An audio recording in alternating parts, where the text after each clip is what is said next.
아무리 레이저 토닝을 10번, 20번 해도 전혀 나아지지 않는 기미도 있는데요.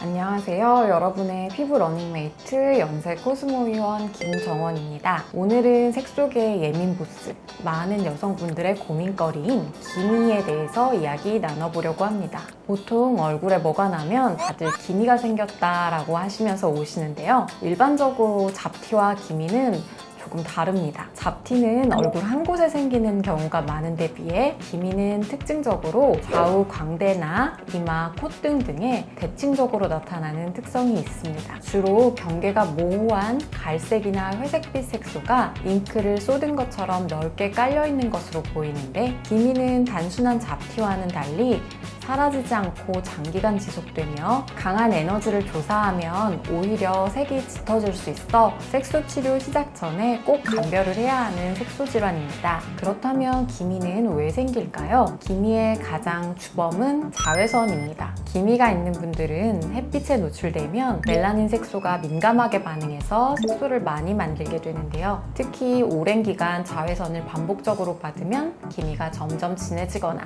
넓어질 수 있어 주의가 필요합니다. 두 번째는 호르몬 변화입니다. 임신이나 출산 전후 피임약 복용처럼 여성 호르몬 균형이 흔들리는 상황에서 기미가 잘 생깁니다. 에스트로겐이 멜라닌 세포를 자극해서 색소 합성을 증가시키기 때문인데요. 기미가 아니더라도 임신 중에는 피부 착색이 더 흔하고 기미 인자를 가지고 계신 분들이 임신한 경우에는 기미가 나타나는 경우가 많습니다. 그래서 환자분들 중에는 임신하면 기미가 생기는 것도 하나의 과정이 아니냐라고 말씀하시는 분도 계십니다. 그럼 누구나 햇볕을 많이 받고 임신을 하게 되면 기미가 생길까요? 그렇지는 않습니다. 기미는 기본적으로 유전 질환입니다. 그래서 기미 치료를 받는 분들의 경우 부모님이나 자매에게도 기미가 있는 경우가 흔합니다. 겨울에는 좀 옅어졌다가도 여름이면 다시 짙어져서 오랜 기간 여성분들을 시달리게 하는 기미, 어떻게 관리해야 할지 지금부터 말씀드리겠습니다. 병원에서 하는 기미 치료는 이미 생긴 멜라닌 색소를 없애는 치료와 더 이상 색소가 생기지 않도록 피부 장벽을 튼튼하게 회복시키는 치료로 이루어집니다. 어느 병원에서나 기미 치료의 기본은 레이저 토닝입니다. 레이저 토닝은 피부에 짧고 약한 에너지를 여러 번에 나누어 쏘아주면서 멜라닌 색소를 잘게 부숴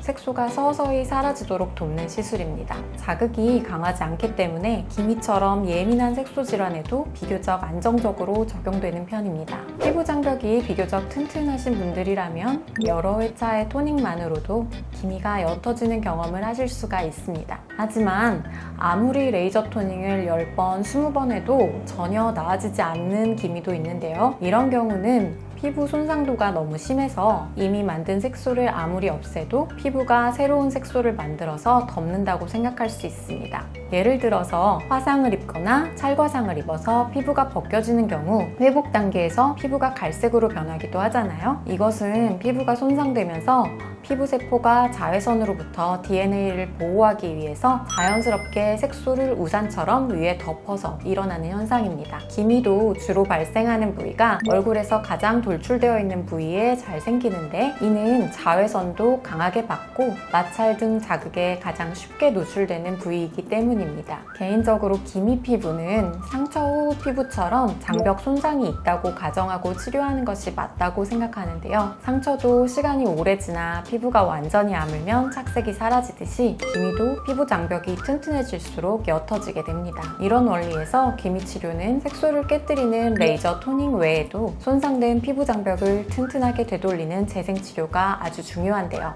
이 역할을 해줄 수 있는 재료가 바로 스킨 부스터입니다. 스킨 부스터에는 미주란, 슈베룩, 울트라콜 등 다양한 종류가 있고, 스킨 부스터를 피부에 주입하는 방법도 캐뉼라, 주사기, MTS 등 다양합니다. 연세 코스모에서는 피부 장벽을 회복시키기 위한 스킨 부스터로 슈베룩과 울트라콜 등 피부의 콜라겐 합성을 촉진하는 콜라겐 부스터를 주로 사용하고 있고요. 주입 방법으로는 바늘 없이 제트 압력으로 피부에 약물을 주입하는 제트 인젝터, 미라젯을 사용하고 있습니다. 저희가 미라젯을 선택한 이유는 기미의 경우 혈관이 위치한 깊은 진피층까지 자극을 주게 되면 오히려 색소를 유발할 여지가 있는데 주사로 주입 시에는 약물 주입의 깊이를 정확히 제어하기 어려운 면이 있습니다. 반면 미라젯은 표피와 진피의 경계에서 얕은 진피층까지 정확하고 고르게 약물을 주입할 수 있고 섬세한 제트 압력의 물리적 자극으로 피부를 안전하고 효과적으로 재생시키는 데 도움을 줍니다. 주사 시술에 비해 현저히 통증도 적은 편이고요. 콜라겐 부스터를 주입 후 3에서 4주 정도 경과하면 피부에 콜라겐이 합성되어 전보다 색소도 옅어질 뿐 아니라 피부의 수분감과 탄력이 증가하시는 것을 몸소 느끼실 수 있습니다.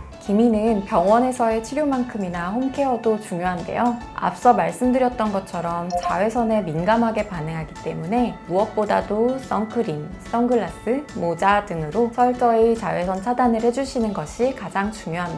세안 습관도 아주 중요한데요. 피부를 문지르지 않고 부드럽게 세안하시는 것이 필요합니다. 해면이나 집에서 하는 각질 제거제 등은 피부를 자극할 수 있어서 금물입니다. 또한 미백 성분 중 비타민C, 나이아신아마이드, 트레티노인 등 흔한 미백용 화장품의 성분들이 다소 자극감을 나타낼 수도 있기 때문에 사용하실 때에는 주의 깊게 관찰하면서 시작하셔야 하겠습니다. 병원에서 처방을 드리거나 약국에서 판매하고 있는 하이드로퀴논 성분이 함유된 미백 연고의 경우에도 자극감을 줄 수 있어 소량씩 주의 깊게 사용하셔야 하고 홍반이나 따가움 등의 증상이 생기면 중단하시는 것이 좋습니다.